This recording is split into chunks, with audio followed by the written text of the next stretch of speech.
Hello everyone and welcome to another royal reading. And I'm laughing because this is the third time that I'm trying to record this reading. It's been one of those days. I was missing yesterday because I was giving some time and attention to people who were feeling a bit neglected in my world because of my work commitments and all the rest of it.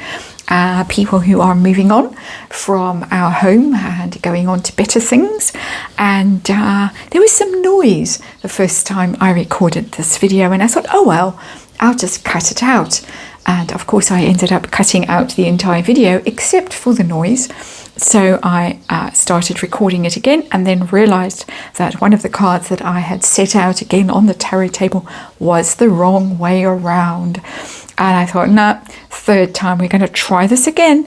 We're going to get it right this time. You're going to have to trust me that I really did have these cards on the tarot table. It felt to me that this was quite an important reading. And that's why I'm plowing through this, again, pushing against this energy and trying my best to get this reading out and get it to you.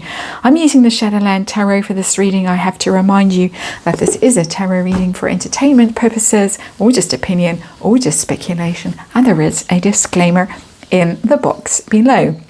And the reading I'm doing today, and the reason I'm using the Shadowland Tarot, is because we are dealing with shadow stuff, scapegoats, and scapegoats are the ultimate shadow. Excuse me, I've lost my voice now because, as I say, this is the third time lucky for me. And I have done another reading in between as well, which you will see, a follow-on reading to this one.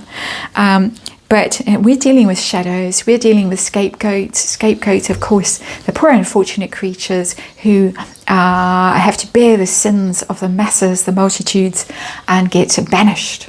And that's Prince Harry, according to Omid Scobie. That's why he called his book Spare, because he was the resident scapegoat in the royal family, useful to protect the crown and higher ranking family members.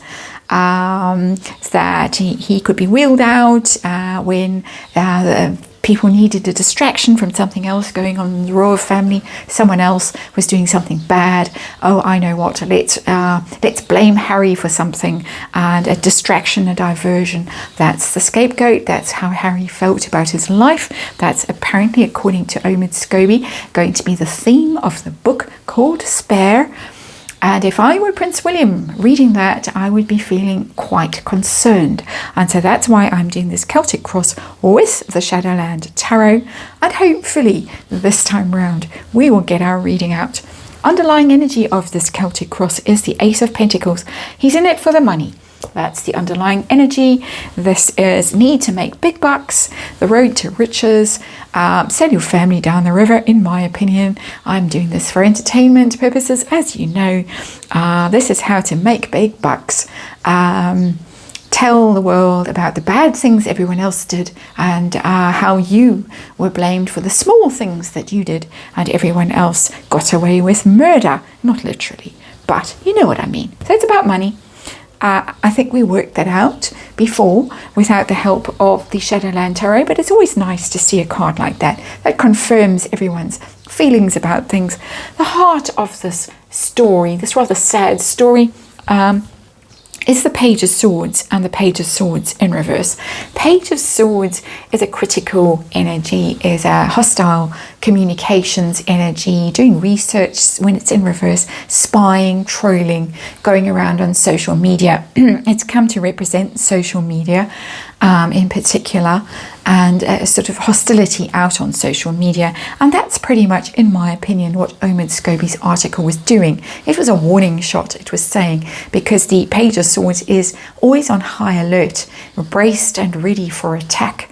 And it's saying, you are going to be attacked. This is the story, this is the theme, this is the narrative, this is what's coming your way, and there is nothing you can do about it. Nasty. It's a nasty little card. And so that's the heart of this story. The challenge for Harry of being a younger brother of Prince William. Prince William, of course, taller, blonder, cleverer, and more loved by his mother, many say. The Six of Pentacles was the challenge card, the crossing card that came out. That's the sharing card. That is the equal give and take, the reciprocity card, the charity card, the taking that pie and dividing it up equally. But that's not what happens in the royal family, is it? The firstborn gets the Duchy of Cornwall. The secondborn, the spare, gets the scraps, gets Frogmore Cottage. The firstborn gets Catherine. The secondborn gets Meghan Markle. I'm going to start laughing now. But that's the energy of the Six of Pentacles. And there has always been rumour and speculation that Harry and Meghan have tried through legal means to get the Duchy of Cornwall divided equally between Harry and William. More recently, there's been rumour that they have tried to make sure that he gets his fair share of the Queen's estate, since she of course passed away. He didn't bother to see her in her last days, but very quick off the mark to lawyer up and stake his claim, according to rumour, speculating, nothing proven, just rumour. But the issue for him is he wanted to share in the spoils. He didn't want to get crumbs.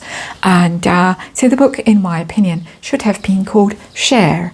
But that's not how the royal family works. That's how Harry and Meghan think it should work. That's the modernising that they wanted to do. Make sure that if there were 25 children of the monarch, they would share 25 ways. Not realistic, not the way it works. There is a reason why it goes to the firstborn, and it's to keep it all intact, to keep it strong. And anybody who has land, farmers, you know the story. You don't divide up the farm. Someone gets the farm, everyone else gets something else, or has to go out and do something else. It's just the way the world works. But Harry is aggrieved. He is not prepared to accept that that is the way the world works. So underlying energy, his motive, really hidden energy. Why is he doing this? And we got the Three of Wands. And this was a card that was upside down in the second attempt at doing the reading. The Three of Wands upright. This is about a business venture. This is about growing your business, growing your assets. This is about money. This is about investing in something and hoping it's going to pay off. So we've got two cards that tell us that really this book is about money. It's about a business deal. It's about trying to consolidate his fortune. That's what's really going on. The energy here in this card is not of particularly poisonous intentions towards his elder brother. It is his own desire for to grow his name, his brand, his business. Three of Wands is growing your brand. And that is literally why he's writing this book. It's not to reveal some great truth. It's not a historical document, anything like that. It's not Magna Carta. It is brand. Brand Sussex. So his goal with this, his focus, and we got the Five of Swords, and we're getting more sort of nasty energy now with these cards. Five of Swords is a fighting card. It is the hostility, taking sides, attacking people, hollow victory. When the card is in the reverse, it can mean trying to put it behind you and make peace, but it can also mean escalating and just fighting very viciously, very savagely, for no reason whatsoever. And I'm inclined to read that card as for no reason whatsoever. He has to produce conflict because of this business venture. This Ace of Pentacles and this Three of Wands. He can't be saying nice things about William. Who cares? Who would buy the book? Oh, we got on so well, and then we fell out when I married Meghan. The end. Nobody's going to buy that book. Everyone would agree with it, but nobody's going to buy it. But if, I was wronged, and William was dreadful, and William did all kinds of terrible things, and I was the one that was blamed, and the small things that I did that weren't so bad were blown out of all proportion to protect William and cover up for him because he was the firstborn, then we have a story. And then we have endless ads on Amazon where I was shopping today, trying to buy books, and not at all royal related, for my book club. And everywhere I went, there that blasted book was. So, past energy about the scapegoating story. We got the Nine of Swords in reverse. And this is one of the cards that is the reason I'm carrying on with this reading and a horse now from doing it 3 times. The Nine of Swords is the nightmare card, the stress and anxiety and worry card. something no amount of therapy has helped him heal from or recover from. The card is in the reverse. Again, for me, it means that this is extra bad, extra stress, extra worry, sleepless nights, something that gnawed at his insides for years and years and years. The monster, the spiders, and the spider that he just can't get rid of. He can't wake up from that nightmare. And of course the nightmare is being exacerbated because he married a nightmare, in my opinion. Excuse me. I might have to take a break and have a little cough. But the biggest spider of all came down. Down came a spider and sat down beside him, not her. It's been stirred up. This grievance, this resentment, this worry, this stress, this I can't get over it, I can't recover from it. It's clouding my vision. It's making me paranoid. Has, of course, in my opinion, been stirred and exacerbated by the big spider that came down and sat down beside him in Montecito. But that's what's going on in the past. No amount of therapy has helped get him past this resentment that he didn't get to share. He didn't get equal treatment. He was the spare. So what's coming up in future? How is this going to go near term, short term? How is the response going to be to these stories of how it's not fair and I was to blame and William got away with murder? King of Pentacles. King of Pentacles is, of course, the solid businessman, the good father, the good husband card, the earth sign prince, the earth sign king, really. That's Harry. That's Harry in his most successful and accomplished energy, earth sign prince, who is in king-like energy there. He's going to get quite a lot of praise, I would say, in the near term, in the immediate aftermath of the book coming out. And I saw that in the first few readings I did on the book. And sorry, loud birds. It's a very loud afternoon in my little neck of the woods. He's going to be hailed as a role model. Look, he went through these traumas and he was ignored, he was scapegoated, but he's emerged stronger, wiser, tougher, an accomplished businessman, a great father, a great husband. You can count on him. He's stable, he's brilliant, he's learnt his lessons, he's toughened up, he's strong, he's solid. He's going to get that kind of reviews, he's going to get that kind of feedback. He's going to be very, very pleased with himself there, actually. Very, very pleased with himself. That's the near future. Then I asked the tarot his feelings towards William, his attitude towards William. And this is the real reason that we are recording this for the third time, because out came the nastiest card, the Tower. The Tower in reverse. His intentions towards William, his attitude towards William, in my opinion, and perhaps I didn't say that enough, in my opinion, in the previous attempts, is to literally destroy him. Shock, out of the blue, ruin him, knock him off that pedestal, trash him, break him, blow his world apart. That is his real attitude towards his brother. And that is why I am here, hoarse but determined, because I want you to see that card. I want you to see the Tower. I want you to see this figure falling and this castle being blown up.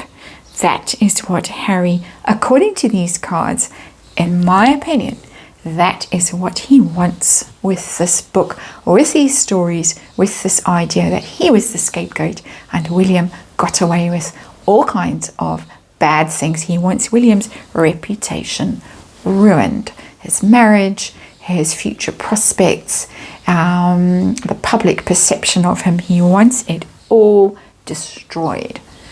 Horrific. And I will be doing a reading on William in the next, probably tomorrow. I've been avoiding it because the energy is so bad around this, the energy from William, because he knows he's being betrayed in this book. He knows. But I will get there. For now, Harry. What pressure is Harry under? And the pressure from being the second born to the perfect prince, the second son, is the Page of Wands. Page of Wands came out in reverse in this reading. That's the bad news card. Bad publicity, bad PR, negative PR.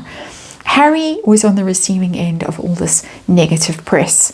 Whatever he did was reported, and he was drunk, and he was falling out of bars, and he was running naked through garden parties that then Prince Charles was hosting. He was playing billiards naked in Vegas. He was getting all this bad press. William wasn't. And he's still getting bad press. He and Meghan are getting terrible press. However much she pays and pumps out, Meghan is a humanitarian and blah, blah, blah. Cut and paste and send it to everywhere, everyone, everywhere. Nobody's buying it. Nobody's buying it. And this is something that really riles him. It rankles. It's Nine of Swords. He can't sleep at night. He tosses and turns. Can't believe that they're saying these awful things about me again. And William's getting a free pass. We made sure that his trip to the Caribbean was a living hell. We got him good there. But still people like him. Still people for some reason like him and don't like me anymore. Popularity's down in the gutter. I was going to say a worse word, but anyway. He can't understand it. He cannot understand it. He can't accept it. Page of Wands in reverse. It's infantile energy. It's puerile energy. It's childish. He hasn't grown up. He hasn't matured. He hasn't moved past whatever sibling rivalry there was.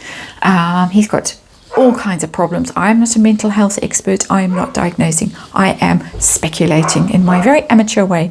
And the dog is now having a good shout in the background.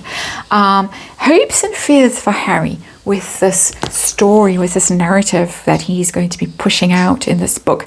And we got the Eight of Swords in this reading, the Eight of Swords in reverse. This is a mental construct, the Eight of Swords. It's a trap, it's a fear, it's something that you build for yourself and you get stuck in. But he hopes that by writing this book and by telling all these tales, telling tales on his brother, terrible, terrible thing to do. Thing that's knocked out of you. If you have siblings, well, it's knocked out of you. You go to school, you go anyway, it's knocked out of you. That's what growing up is about. Don't tell tales. Don't run and tell tales. But he is wanting to get out of the mess he's made. And he's hoping that he's going to get away with this. He's going to be King of Pentacles. People are going to say, wow, what a hard time he had. But they're going to then overlook the fact that he has been a little rat and he has betrayed his brother and betrayed confidences and all kinds of things that he shouldn't be betraying. He's hoping that he's going to get away with it. He's hoping that he's not going to be held accountable for the things that he's doing. This is all my opinion. This is speculation. This is the story I want to tell you today. And he's hoping that somehow he's going to be rescued from this mess. It's a rescue card, the Eight of Swords in reverse. He's always been rescued from the messes he has made. If it was naked billiards or whatever it was, he was rescued and sent off on a different course, and things were smoothed over and rewritten. And never mind, forgiven, forget, off you go somewhere else. He's hoping that this is going to be the same thing. He's going to make his millions out of this, grow his brand, look magnificent, but sold his brother down the river and get away with it. Charming story. How's it going to go ultimately for their relationship? The consequences of this narrative that he's going to be spinning in this dreadful book. And this is a very sad card that came out. It's another reason why I have ploughed through this reading 3 times now and hope that I can finally get this one up loaded, because there's been trouble with YouTube as well. We got the Five of Cups in reverse, the card of grief and sorrow and regret. Burnt bridges. Oops, now I'm knocking the camera. Sorry about that. It's the card of broken hearts. It's the card of sorrow, can't go back, can't fix very focused on what you've lost. It is in the reverse. Sometimes you could read that as saying getting over loss, grief, heartache, regret. Not in this case. Not with this narrative here. Not with the energy in these cards. Not with the Tower. Not with the smug, self-satisfied King of Pentacles sitting there like a toad, very pleased with himself. Ultimately, he is going to regret this. He is going to live to rue the day that he sold his brother down the river for 30 pieces of silver. I'm mixing metaphors terribly there, but you know what I mean. And this is going to come back and bite him. It's going to cause a lot of heartache. It's going to cause a lot of sorrow. In the next reading, I go on to look at the kinds of tales that Harry might be telling out of school. And so I've done that reading already. But it is going to cause tremendous heartache, tremendous, and not heartache that can be fixed. This relationship, because of this book, and because of this fixation that Harry has, this idea that he was unfairly scapegoated so that everyone else could get away with things, and he was the one who was always held out, hung out to dry. This problem that he has got, that he hasn't grown out of, he hasn't made peace with, he hasn't healed in his own mind, in his own world, is going to cause untold sorrow all around the block. That's the reading. Thank you for watching, and I will hopefully see you again tomorrow.